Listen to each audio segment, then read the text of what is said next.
Hey everyone, what's up? My name is Tom McFarlin, and this is an introduction to the WordPress Settings API.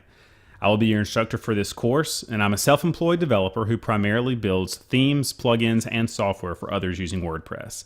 You can also find me talking about software development in the context of WordPress on my blog and on WP Tuts Plus, that's Envato's WordPress site. As mentioned, in this course, we're going to be talking about the WordPress Settings API. Now, we're going to start from the ground level. However, this does assume that you have somewhat of a working knowledge of working with WordPress. It assumes that you're familiar with PHP features such as functions, variables, strings, and things like that. So what is the Settings API? As defined by the WordPress Codex, the Settings API allows administration pages containing settings forms to be managed semi-automatically. It lets you define settings pages, sections within those pages, and fields within those sections. But that's a complicated definition. Simply put, the Settings API allows us to introduce our own menus, submenus, pages, and option fields. In addition to take a look at each of these items in depth in this course, we're also going to cover setting default values, data sanitization, and validation to ensure that we're properly saving and retrieving options from our database.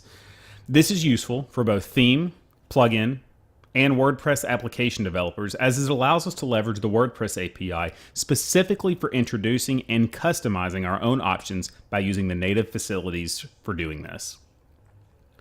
Ultimately, this allows us to build solutions for WordPress using the proper facilities such that they not only follow WordPress best practices, but they're subject to tools such as the plugin log deprecated notices that catch when code needs to be updated for the latest version of WordPress. In short, we're going to learn how to build robust, secure, and proper menus, pages, and options for WordPress the right way. So with all of that said, hopefully you have a good feeling of what we're going to cover throughout the rest of this course.